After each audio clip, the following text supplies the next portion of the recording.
வணக்கம் மக்களே, this is your bye Yash on brandy news. உலக போலீஸ்னு மார்த்தட்டிக்கிட்ட அமெரிக்காவோட மகுடம் இப்போ மெல்ல நழுவுதா? ஆப்கானிஸ்தான்ல ஆரம்பிச்ச அந்த சறுக்கல் இப்போ ஹார்முஸ் ஜலசந்தியில வந்து நிக்குது. டாலருக்கு பதிலா யுவான், நேட்டோ நாடுகளோட தயக்கம், வல்லரசு சாம்ராஜ்யம் வீழ்கிறதா? நிதானமா ஆனா ஷார்ப்பா அலசுவோம். பாஸ், ஒரு விசில போட்டு இந்த இன்டர்நேஷனல் நியூஸை இப்பவே தட்டி தூக்கலாம். Let's role. ஆப்கானிஸ்தான் அந்த முதல் அடி. 20 வருஷ போர், கோடிக்கணக்கான டாலர். ஆனா கடைசியில தாலிபான்கள் கிட்டேயே ஆட்சியை ஒப்படைச்சிட்டு ஓடி வந்தப்பவே அமெரிக்காவோட ராணுவ பலம் மேல உலகத்துக்கு சந்தேகம் வந்துருச்சு பாஸ். ஒரு சின்ன குழுவையே ஜெயிக்க முடியலன்னா அப்புறம் என்ன வல்லரசு? ஈரானின் செக்மேட். ஈரான் மத்திய நடுக்கு நாடுகள்ல ஈரான் இப்போ தவிர்க்க முடியாத சக்தி. அமெரிக்காவோட பொருளாதார தடைகளை தூக்கி போட்டுட்டு இஸ்ரேல் கண்ணு முன்னாடியே நிமிர்ந்து நிக்குது ஈரான். லெபனான் முதல் ஏமன் வரை ஈரானோட கை ஊயங்கிருக்கு. நேட்டோ விரிசல்.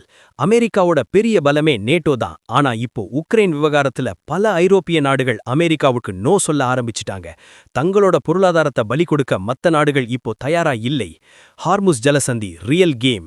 உலக கச்சா எண்ணெய் போக்குவரத்தோட ஹார்ட் பீட் இந்த இடம்தான். இதை ஈரான் இப்போ தன் கட்டுப்பாடுல கொண்டு வந்துடுச்சு. சீன கப்பல்களுக்கு மட்டும் ரெட் கார்பெட் வரவேற்பு கொடுத்து அமெரிக்காவை ஓரங்கட்டுது ஈரான். பெட்ரோ டாலர் வீழ்ச்சியா? இதுதான் பாஸ் அண்டர்லைன் பண்ண வேண்டிய மேட்டர்.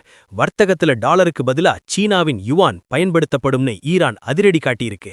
அமெரிக்காவோட பொருளாதார முதுகெலும்பே இப்போ ஆடுது.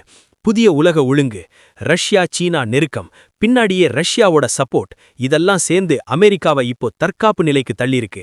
ஒற்றை வல்லரசு காலம் முடிஞ்சு அதிகார மையங்கள் இப்போ பல இடங்களுக்கு பரவத் தொடங்கிடுச்சு. மகுடம் சரியுமா? ட்ரம்ப் என்னதான் மிரட்டினாலும் காலம் இப்போ அமெரிக்காவுக்கு சாதகமா இல்ல. இந்த சூழல்ல இருந்து அமெரிக்கா மீண்டு வருமா, இல்ல புது வல்லரசுகள் உலகத்தை ஆளப்போகுதா? காலம்தான் பதில் சொல்லணும். அமெரிக்காவோட இந்த சறுக்களை பார்க்கும்போது எனக்கு அந்த ஒரு மாஸ் பஞ்சு தான் ஞாபகம் வருது. வாழ்க்கை ஒரு வட்டம்டா. இங்க ஜெயிக்கிறவன் தோப்பான், தோக்குறவன் ஜெயிப்பான். ஒரு காலத்துல உலகத்தையே ஆட்டு வச்சவங்க இப்போ தங்களையே காப்பாத்திக்க போராடுறது தான் காலத்தோட கட்டாயம் பாஸ். மகுடம், ஃபயர், எர்த். அமெரிக்காவோட இந்த சறுக்கலுக்கு ஒரு விசில போட்டு ஷேர் பண்ணுங்க பாஸ். Bye bye.